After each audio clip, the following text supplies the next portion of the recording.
क्षुल्लक लफ्जों का पिटारा। My name is Ishaan Patel, we all will be Bharat का सितारा। कि जमीन पर घर बनाया है, जमीन पर घर बनाया है, मगर जन्नत में रहते हैं। हमारी खुशनसीबी है, हम भारत में रहते हैं। मैं आप सबको 78वें स्वतंत्र दिवस की शुभकामनाएं देते हुए अपने भाषण का आरंभ करूंगा कि हम स्वतंत्र दिवस मनाते हैं, लेकिन सिर्फ प्रमुख और प्रोमिनेंट स्वतंत्र सेनानियों को याद करके। लेकिन मैं आज आपको उन स्वतंत्र सेनानियों के बारे में बताऊंगा कि जिनको भारत आज़ाद कराने के लिए उन्होंने बड़ी कुर्बानियां और योगदान दिया है। कि यहाँ आप में से कितने लोग हुकुमचंद जैन और मिर्ज़ा मुनीर बेग को जानते हैं? ये वो योद्धा थे, ये वो दो शेर हैं जिन्होंने 1857 की जंग आज़ादी में हरियाणा के झांसी में अंग्रेज़ों से इतना लोहा लिया। हाँ सर बोलो। कि इनको गिरफ्तार करने के लिए अंग्रेज़ों की बस की बात नहीं थी। इसलिए अंग्रेज़ों ने नागा, कपूरथला, कश्मीर और पटौदी राजाओं से मदद लेकर इन्हें गिरफ्तार किया।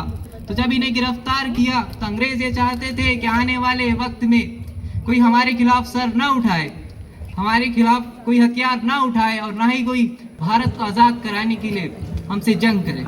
तो इन्होंने हुकुमचंद जैन को उनके धर्म और मजहब के खिलाफ जिंदा दफना दिया और मिर्ज़ा मुनीर बेग को उनके धर्म और मजहब के खिलाफ जिंदा जला दिया।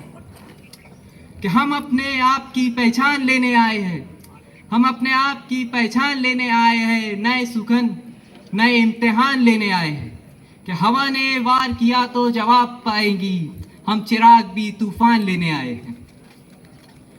1857 की जंग आज़ादी की बात हो और अयोध्या का जिक्र ना हो, ऐसा नहीं हो सकता।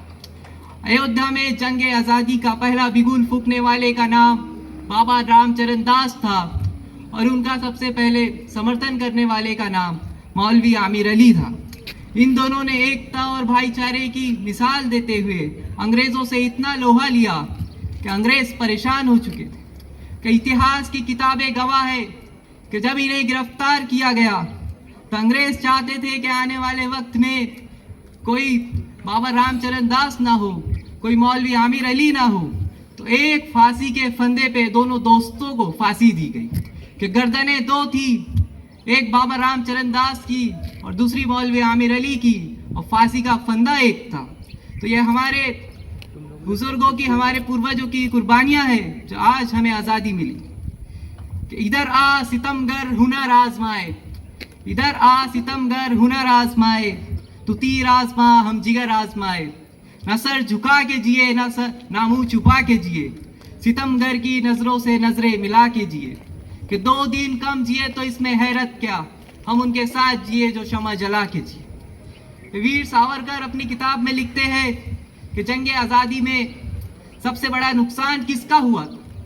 फिर वो आगे बताते हैं कि गाजियों में बू रहेगी जब तलक ईमान की, तख्ते लंदन तक चलेगी देख हिंदुस्तान की। वीर सावरकर लिखते हैं कि बहादुर शाह जफर की आंखों में रात को पॉइजन डाला गया, जिसके चलते वो धीरे धीरे अंधे होने लगे। इसकी वजह ये थी, इस्लामिक लॉ में लिखा है कि अंधा व्यक्ति कभी राजा नहीं बन सकता। फिर वो लिखते हैं कि जब सुबह हुई तो अंग्रेज कमांडर उनसे गुजारिश करने लगे, उनसे विनती करने लगे कि वो नाश्ता कर ले, लेकिन उन्होंने कहा कि मेरी तबीयत नहीं है, मैं नाश्ता नहीं करूँगा। लेकिन फिर भी ज़बरदस्ती लाल मखमल के कपड़े के नीचे 3 कटे हुए सर लाए गए। 2 सर उनके लड़कों के थे और 1 सर उनके पोते का। हुकुमचंद जैन एक बड़े जमींदार थे। बहादुर शाह जफर दिल्ली के राजा थे। कोई बिजनेसमैन था, कोई गुरु था, कोई मौलवी था। किसी ने भी अपने घर बाहर की परवाह नहीं की। दौलत, शोहरत, जमीन, जायदाद सब इस देश को आज़ाद कराने में लगा दिया। और आज हम उनकी कुर्बानियों को, उनके योगदान को भुलाते जा रहे हैं। हम देश प्रेमी होने का दावा तो करते हैं, लेकिन कभी हमने इस देश पे मर मिटने वालों को नहीं पढ़ा। हमने कभी इस देश पर मर मिटने वालों को जानने की कोशिश नहीं की। मैं नागपुर से आता हूँ, मैं जानता हूँ कि 1857 की लड़ाई नागपुर में किसने लीड किया था। क्या आप जानते हैं कि आपके शहर में 1857 की लड़ाई या कोई और स्वतंत्र सेनानी वो कौन था जिसने आज़ादी की लड़ाई लीड किया? युवा पीढ़ी से मेरी ये गुजारिश है कि वो खाली समय में कुछ पढ़े ना पढ़े, 1857 और दूसरी जंग आज़ादी की हिस्ट्री ज़रूर पढ़े।